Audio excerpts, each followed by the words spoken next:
In the hills of Appalachia lurks a mystery older than the United States itself, an enigmatic group known as the Moon-Eyed People. According to Cherokee folklore, these peculiar beings inhabited the Appalachian Mountains long before Europeans set foot on the continent. They've been described as pale-skinned nocturnal humans who live underground and who have eyes so sensitive they couldn't bear daylight. But who were they really? Theories vary from ancient Welsh explorers, a forgotten indigenous civilization, to more esoteric claims.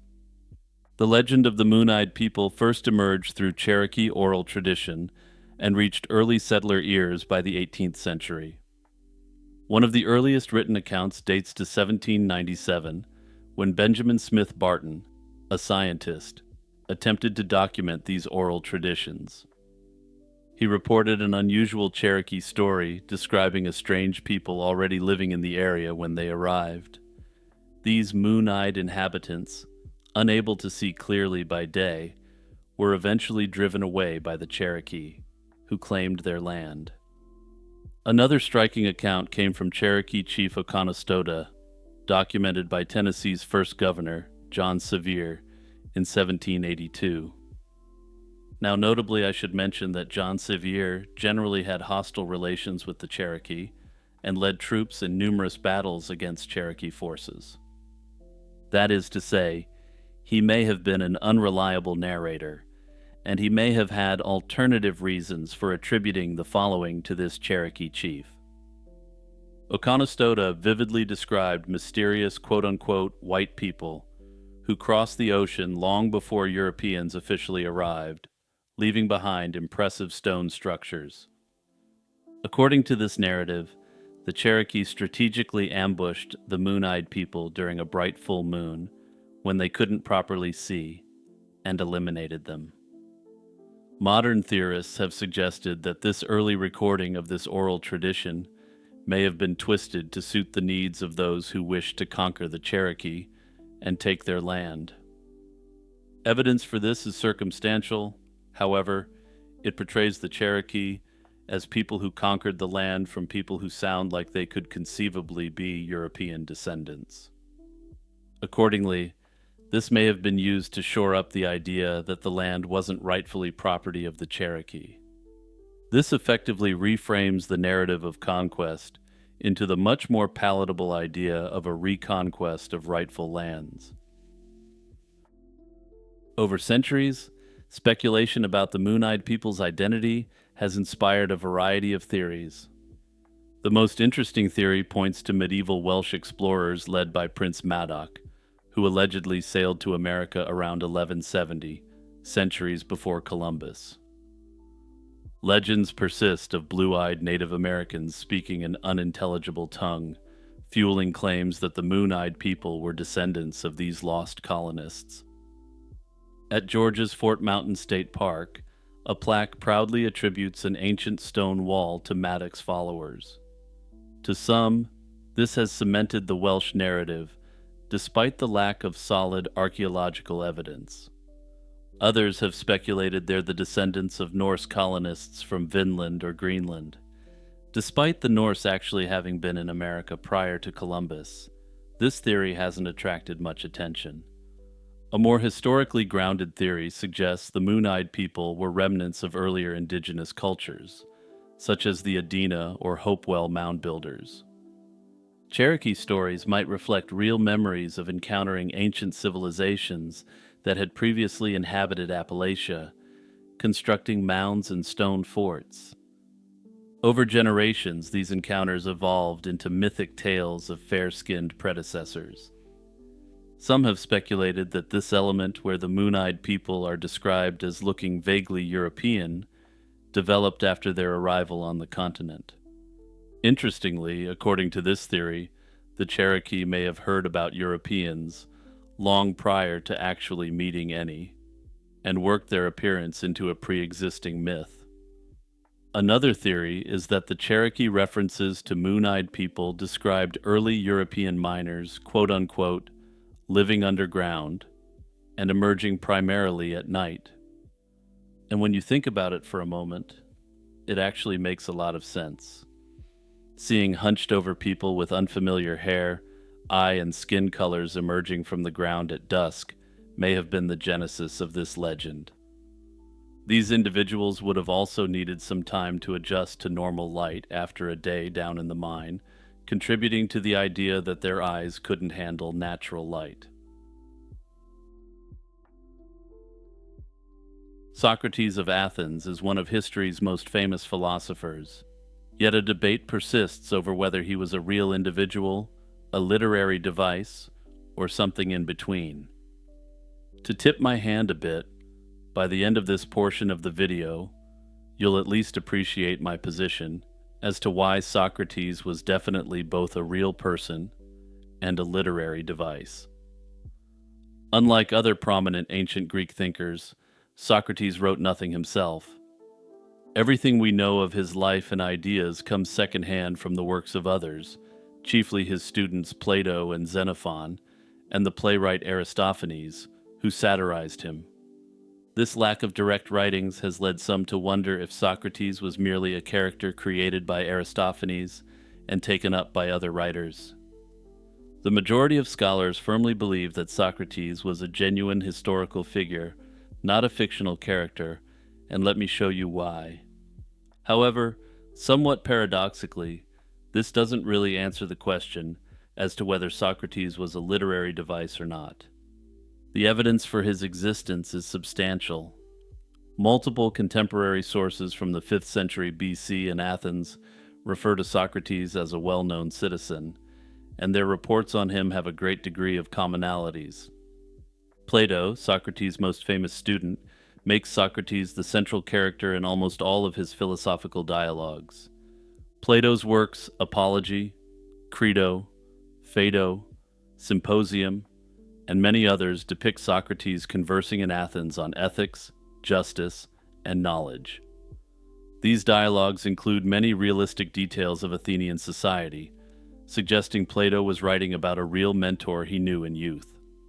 Further, these writings included references to real Athenians who would have had real memories of their interactions with Socrates. Since Plato was distributing his works for an Athenian audience, fabricating stories about controversial conversations that took place could have landed Plato in hot water, so to speak. Xenophon, a soldier and historian, also knew Socrates and wrote his own memorabilia and apology of Socrates. His writings recollect Socrates' conversations and character from a more practical viewpoint. The playwright Aristophanes features a character named Socrates in his comedy The Clouds, first performed in 423, while Socrates was alive. This timeline is very important because Plato and Xenophon, both who claimed to have known Socrates, were just children then. Aristophanes also references Socrates in at least 2 other plays, called The Birds and the Frogs.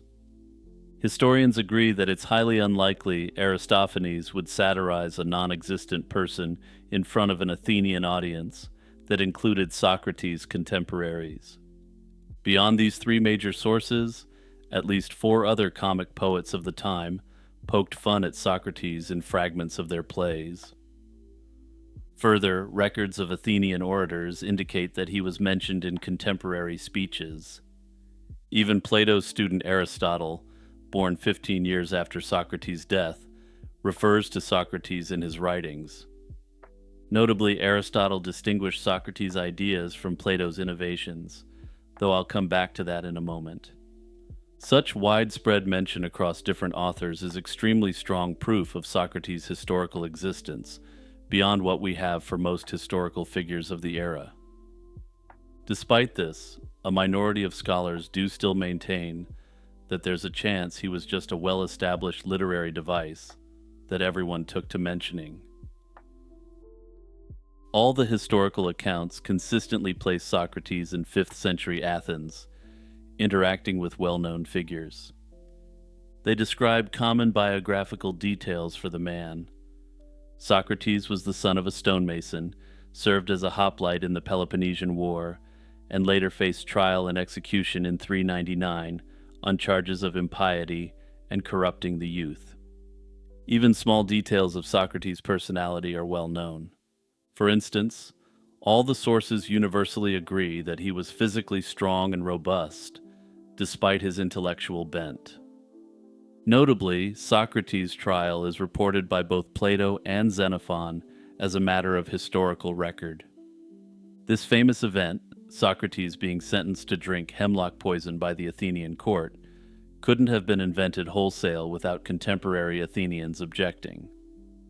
While this could theoretically be referencing the fictional trial of a literary character, the overwhelming evidence suggests otherwise. Of all our sources, Plato provides the most extensive and well-known portrayals of Socrates. Plato was about 20 years old when he became a follower of Socrates, and he knew him until Socrates' passing. In a series of dialogues written over Plato's lifetime, Socrates appears as a conversational protagonist, engaging in philosophical debates on a wide range of topics. Plato's writings have largely defined the legacy of Socrates, but they also blur the line between the historical Socrates and Plato's own philosophical ideas. Scholars have long noticed that the character Socrates is not portrayed exactly the same in all of Plato's works. In what are believed to be Plato's earlier dialogues, Socrates is depicted primarily as a questioner. He professes ignorance and focuses on dismantling others' claims in search of truth, famously asserting that he knows only that he knows nothing.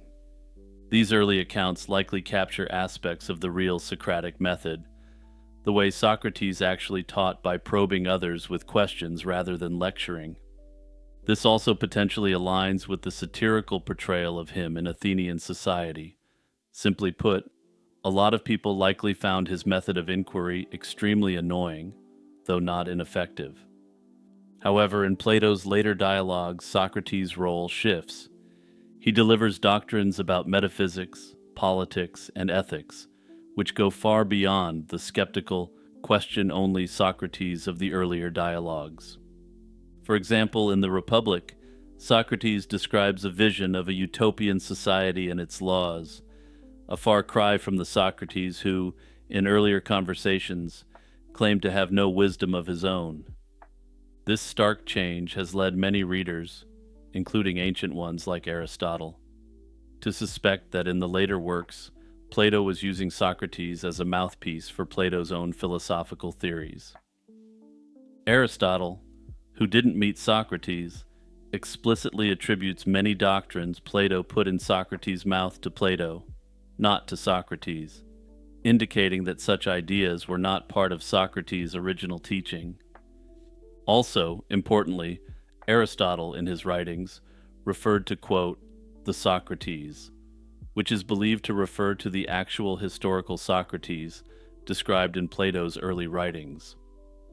When Aristotle is referring to Socrates as a mouthpiece for Plato's personal ideas, he simply refers to him as Socrates, meaning the likely fictionalized version Plato used later. Another window into Socrates' life comes from Xenophon, an Athenian soldier and historian who was also acquainted with the philosopher. Xenophon's depiction of Socrates, however, is quite different from Plato's. Where Plato's Socrates is a probing thinker concerned with abstract virtues, Xenophon's Socrates is a much more practical and even homespun figure. Xenophon met Socrates as a young man, though likely not as early or as often as Plato did. Nevertheless, Xenophon clearly admired Socrates and wrote several works about him. In these writings, Xenophon presents Socrates as a wise, moral, and practical advisor. He often highlights Socrates' common sense teachings and ethical guidance. For example, Xenophon's Socrates gives concrete advice on topics like managing one's estate and saving money. These are subjects that never appear in Plato's dialogues. This suggests that Xenophon, a farmer and soldier, was inclined to emphasize down-to-earth matters. Xenophon's background as a historian led some early scholars to trust his account of Socrates more than Plato's. Since Xenophon wasn't constructing complex philosophical arguments, it was assumed he might be reporting Socrates' life more straightforwardly. However, modern scholarship is divided on Xenophon's reliability. On one hand, Xenophon writes in a plain, matter-of-fact style and had no obvious philosophical agenda, so he might preserve a genuine side of Socrates that Plato glossed over. On the other hand, Xenophon appears to have no meaningful interest in philosophy, beyond appreciating Socrates as a wise mentor. Xenophon, therefore, clearly also doesn't capture the full breadth of who Socrates was as a thinker. The third key source is Aristophanes, who provides a completely different perspective from the stance of both comedy and social satire. Aristophanes was an older contemporary of Socrates, and the only source to portray Socrates while he was still alive and in the middle of his career. Aristophanes staged The Clouds, a comedy that lampooned Socrates as a leading figure of newfangled intellectualism in Athens. In The Clouds, Aristophanes portrays Socrates as a ridiculous sophist, essentially a professional crap disturber who runs a pseudo-school called the Thinkery. The character Socrates is depicted as hanging in a basket, literally up in the air, babbling about nonsense. He teaches young men frivolous and unethical lessons. For instance, he's noted to be teaching them how to make a weaker argument defeat the stronger argument through clever wordplay, and how to avoid paying debts through rhetoric. He also performs absurd natural experiments like measuring how far a flea can jump.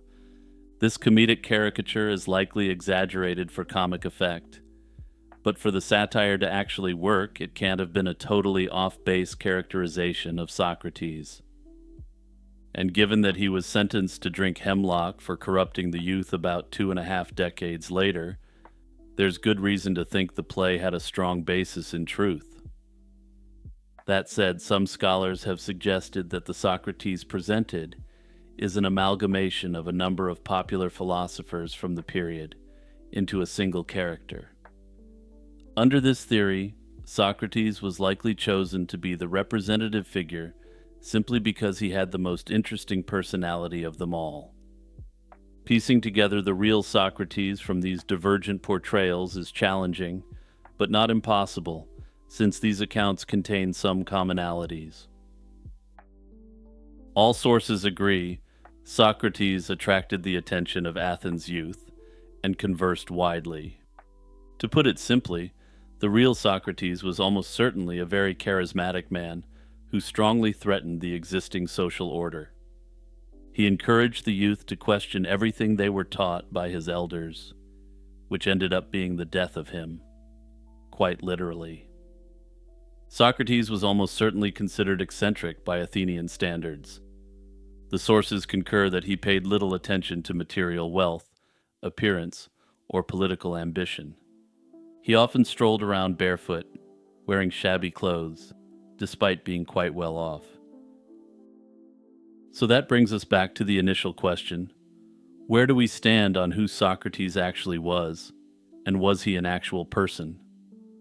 All evidence points to the fact that Socrates was almost certainly a very real and prominent citizen that inhabited 5th century Athens. Yet, the real Socrates behind the texts remains elusive, with all our available sources filtering them through their respective understandings of the man.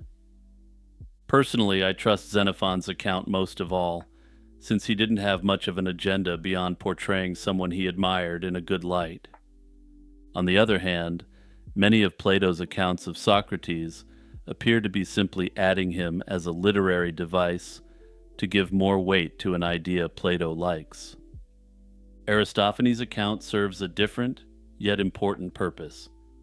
He provides important corroborating evidence to confirm that Socrates was a well-known Athenian figure. Hey everyone, it's Jimmy here, just reminding you to check out my alternative channel, Lazy Chill Zone, for contemporary crime-related mysteries. Now let's get back to business.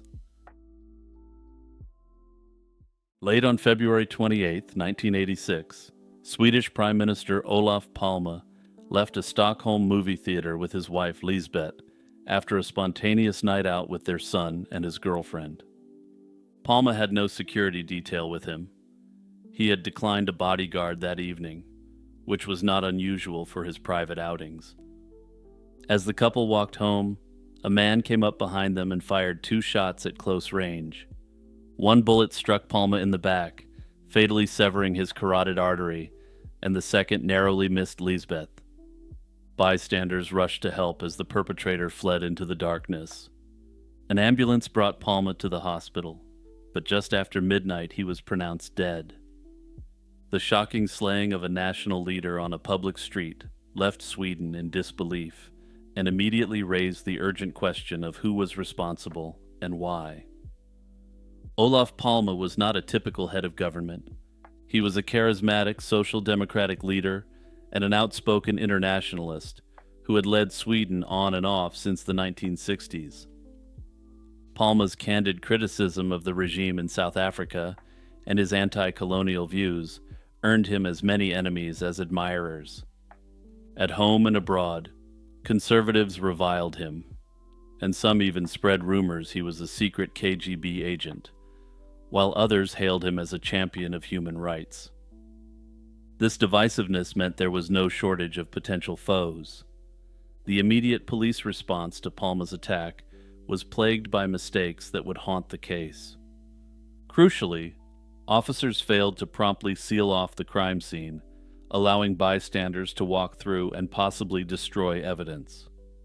Communication breakdowns added to the chaos. For example, an early emergency call about the act was misdirected and never reached police in time. Other basic failures have been noted in the aftermath of the event. For instance, in the critical first hours, the perimeter around the area of the attack wasn't closed, and roadblocks along major arteries were extremely slow to roll out. As days turned to weeks, public confidence in the investigation waned. Under intense pressure to solve the crime, authorities poured seemingly unlimited resources into the hunt. Yet the investigation, led for a time by Stockholm Police Chief Hans Holmer, became chaotic, focusing on flashy but unproductive tactics while overlooking basic police work.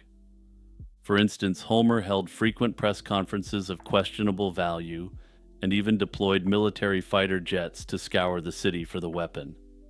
And no, you don't have to replay that part. Fighter jets were out there looking for a figurative needle in a haystack. You would think if they wanted to deploy some air power for this investigation, helicopters would be a more sensible choice than fighter jets. But hey, that's just my view. Meanwhile, more routine police work suffered.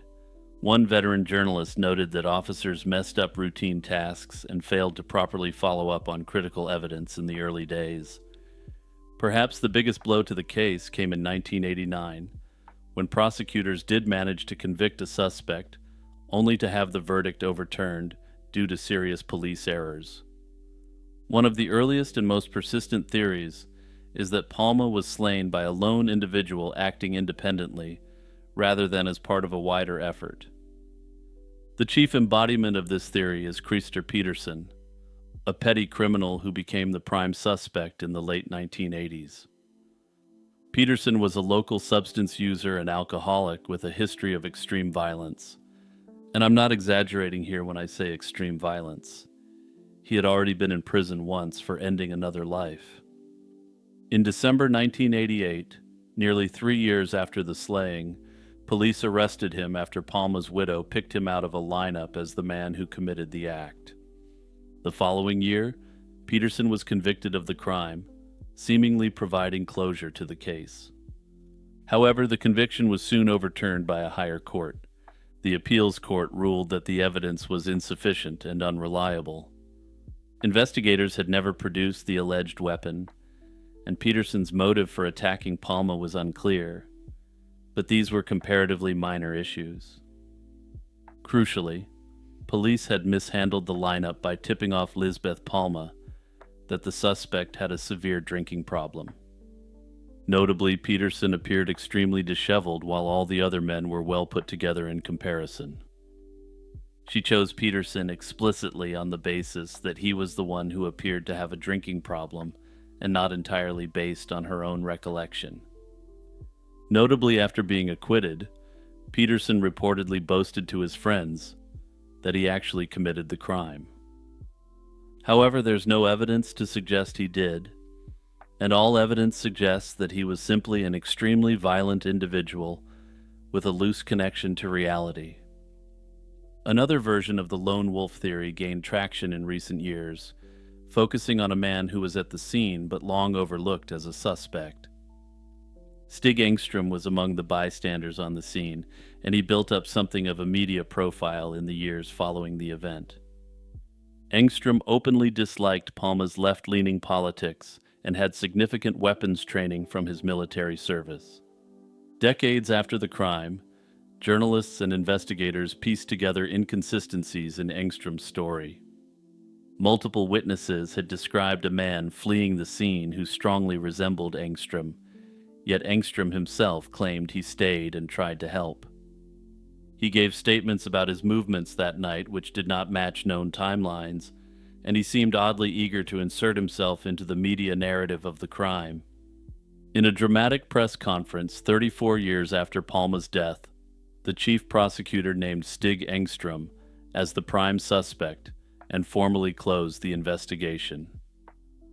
The only reason the case was closed is that Stig had passed away in the year 2000.